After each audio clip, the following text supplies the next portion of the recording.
from the Silvas. We are back with another episode, and this one is going to be about 5 red flags to look out for if you are looking for a Christian partner. Ooh. It's obviously not an exhaustive list. There are many, many other red flags to look out for, but these are just 5, ones that we've seen, maybe experienced in our own lives, or have seen other people experience in their lives, and that we just want to bring to your attention. And hopefully this will be helpful, something for you to kind of pay attention to, maybe check it off your list and see does my partner, does the person I'm dating have these or not? So wait, when you were dating, did you have a very exhaustive list and you checked everything off? You're like, check. I had to get rid of my list at age 30. But thankfully you exceeded my entire list. You didn't get rid of this list. No. Not the red flag list. Okay. The red flag list, there's the, must-haves, and then there's the nice-to-haves. So I got rid of the nice-to-have list. Okay. But you still had all of those things. So. Anyways, awesome. These are just things that, when you're looking for a spouse, you don't want to go looking for someone or, start dating someone in hopes that they're going to change, so that they'll be a better partner for you. You want to marry someone for who they are and what they're like right now, not expecting them to change, because that's not what we want. Mm-hmm. We don't want someone to marry us thinking, oh, well, I'll fix her. I'll make her who I need her to be and I want her to be. Not that we don't change in life, but we do want to marry people for who they are. So, what's number 1? Yeah, and that brings a lot of frustration when you try to change somebody that, one, doesn't want to be changed, and two, isn't going to change. Right, yeah. So, number 1, numero uno, is, are they a believer or are they not? Obvious, right? It seems obvious, right? Yes. But sometimes what we see is we see people that they just want to believe so badly that this person is just a believer, right? And they just want to believe it, and they want to their hopes are there, and they're like, oh, this person's so great, they're cute, they're hot, whatever it is. Coming to church. But the question is, are they a true believer? Because that is basically the foundation of everything that we're going to go through.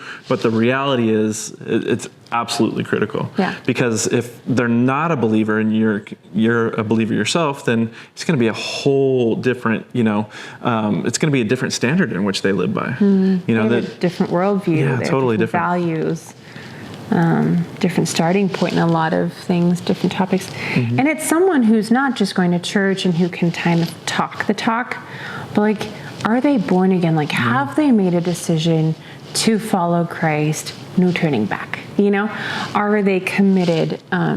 Do they have a personal relationship with God? Do they spend time with the Lord one-on-one? Or is that non-existent? Yeah. I've seen a lot of, just a lot of people that they're a Christian up until they get married, Christian up until they get married, and then all of a sudden marriage happens, and then they fall out. Yeah.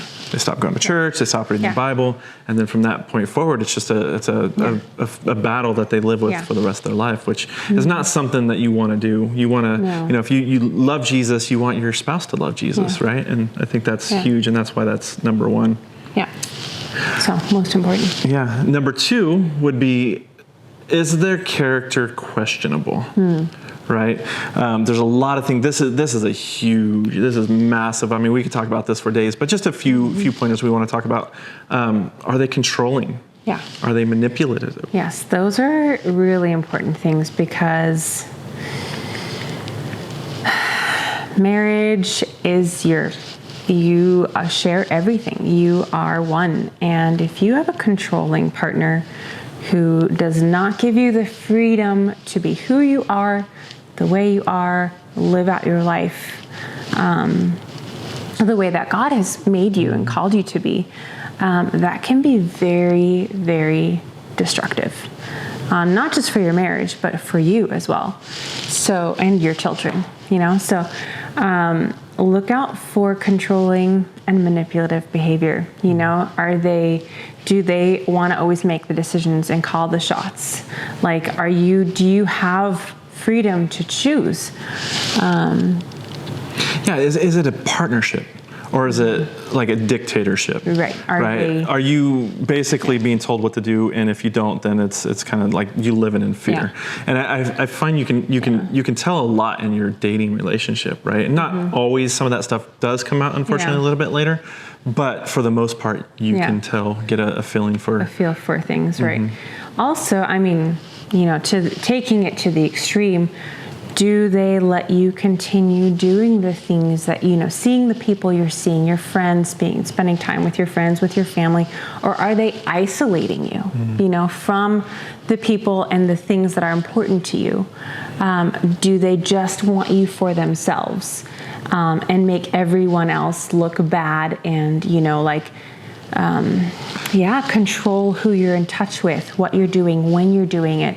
Like, there's no freedom of movement and of choice. So that's, I think, a really, really, really big one, where people can get trapped in a marriage with a very controlling partner. Yeah, and again, like, why are we talking about this pre-marriage?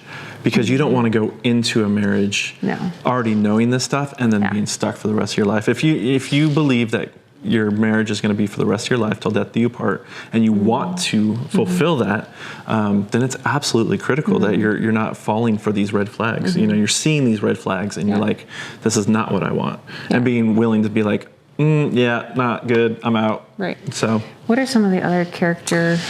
What about violent and anger? Yeah, someone who struggles with self-control as far as their frustration, their anger goes. And that can just be verbally, but it can also just be physically, someone who lashes out and starts throwing things, or worst case scenario, beating. That's definitely not something that you want, and that's not something you need to live with. So if that's the case, like if you're, the person you're dating or the person you're getting to know has anger management issues, they need help. Like, they need help in order to manage what they're struggling with, what's happened in the past, in order to have that self-control over themselves. Yeah, and don't stay in that relationship if that's the case. You're not Jesus. You're not the Messiah. You're not their Savior. They do need help. But that's therapists. It is their job to seek out that help. It's not your job. So put yourself in a safe situation to where you're not putting yourself in danger.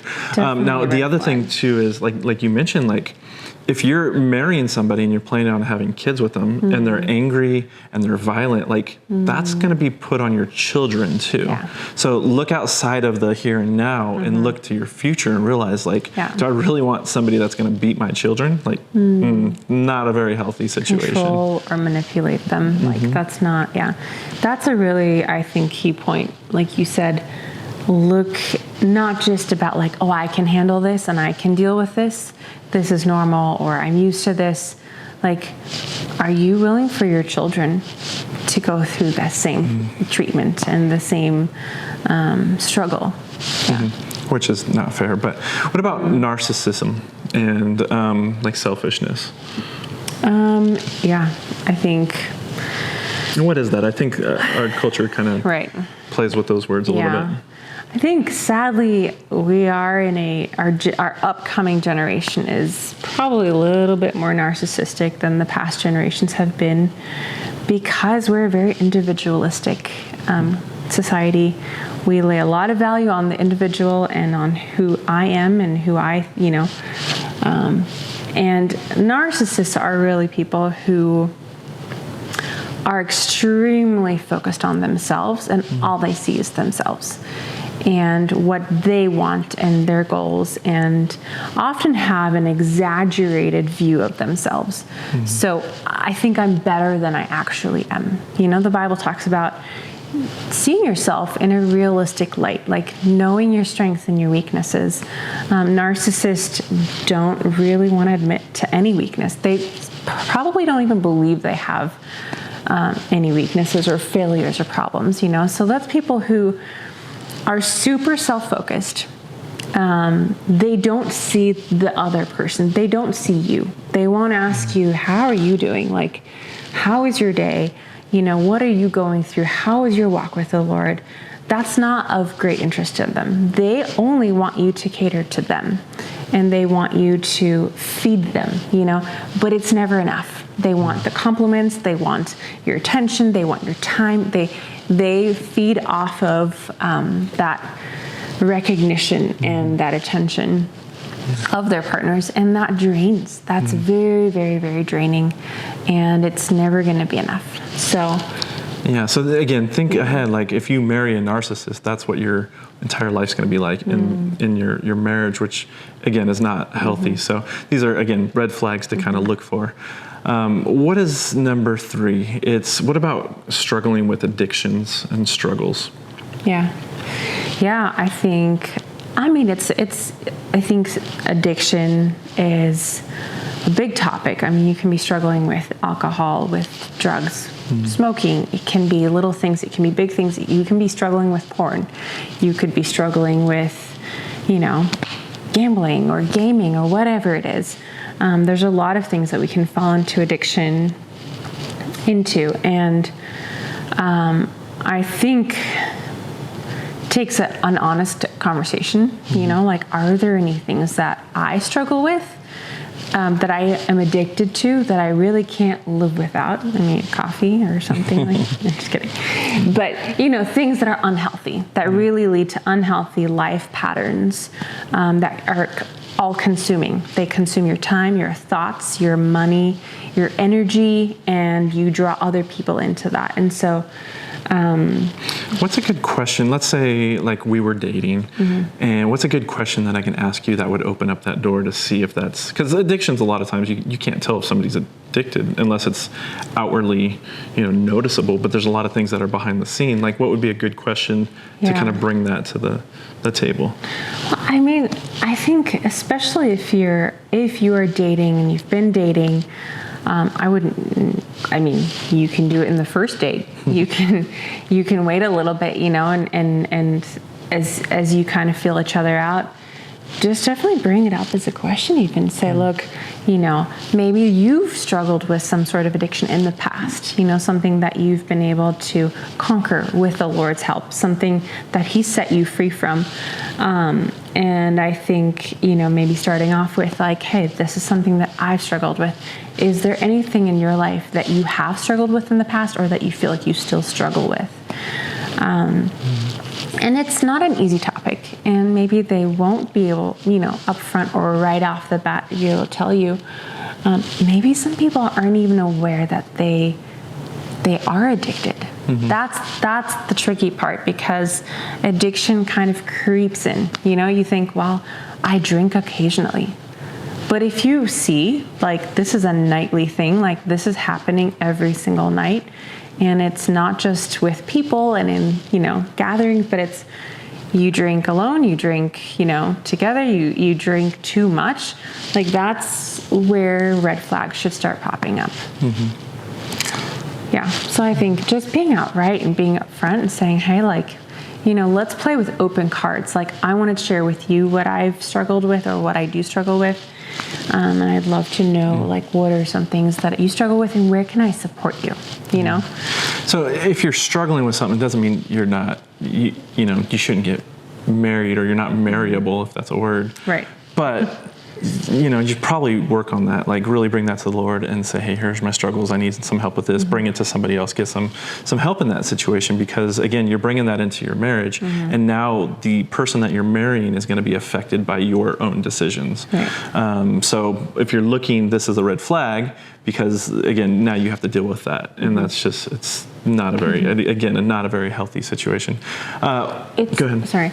It's also important to know what they've struggled with in the past, like if they've had a past addiction, because the sad thing with addiction is it's not like, oh, well, I'm all good from that. Like, I dealt with that in my past. Sometimes addictions will resurface, like our coping behavior will resurface in stressful new life situations, that we don't know and we can't foresee.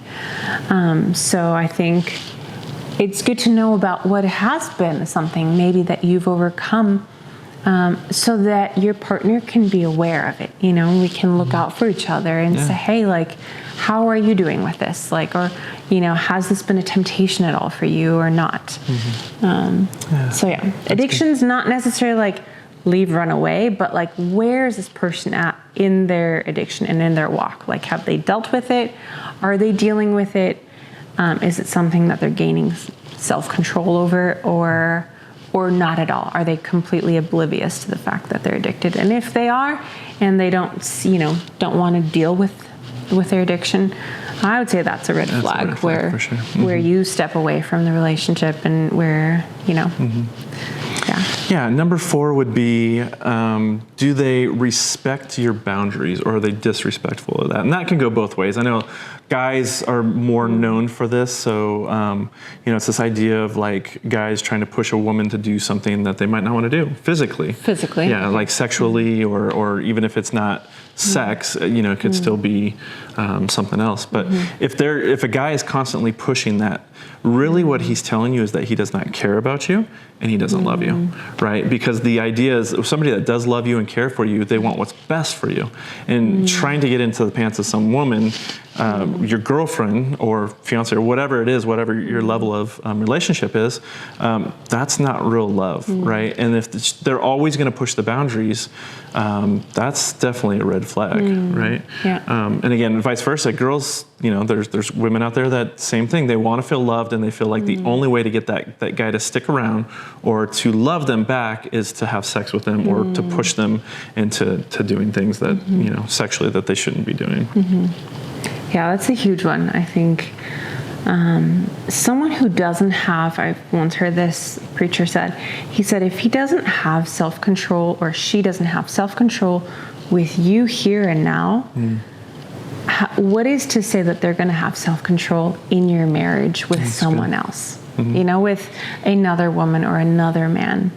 Are they able to control their feelings, their emotions, their sexual drive, or are they, are they overcome by it and just, go by what they feels good right now? That's good. And let's finish off with number 5, submission to authority. Ooh, this is a big one. I'm going to let you touch on this one. Yes, I think that's probably one thing that I generally didn't really think much about. In dating, it's like, well, he wants to look good and, all the things. But I think submission, as I've grown older and seen a little bit more, that's actually how we submit to authority here on earth. Also reveals if we're able to submit to God's authority. And if there's a person who is completely rebellious against all authority in their life, pastor, parents, if it's here legally, like the law of the land, the people who've been put in charge, if it's police or whatever it is, if we can't submit to any of those people, leaders, of organizations, of your boss, if you're constantly fighting against that, how do you know this person's able to submit to the Lord? When the Lord says, hey, I want you to be obedient to do these things, are they able to do that? Or do they rebel and push against all authority, which, just is not what God's called us to. God calls us to submit to the correct authority, that He has put into place. And He has, authorities in our lives, like He says, wives, submit to your husbands, husbands, submit to the Lord. And you all submit to your government, even if it's not something that you can stand behind 100%. But, still submission is just an important thing, and it's something God's calling us to. And so that's another thing to kind of look out for. Does your boyfriend or girlfriend, are they super rebellious? and always going against the grain, because that's something they're going to pull through into marriage, you know. That doesn't sound very fun either. No, it can be a real struggle. Yeah, it's a battle. It can be a real battle. Yeah. And yeah, I mean, especially if it's ultimately against God's authority, which, just it turns sinful. Right. So, which goes back to number one, are they a believer or not? So everything was kind of based on that. Guys, we hope this was super helpful. This is 5 red flags to avoid when looking for a Christian spouse. Again, if you guys have anything you want us to talk about, if you need any encouragement, we would love to hear back from you. Please comment below. And again, if you love Johanna, make sure you subscribe because she's amazing. All right, guys. Love you guys. Take care. Bye. My wife is amazing.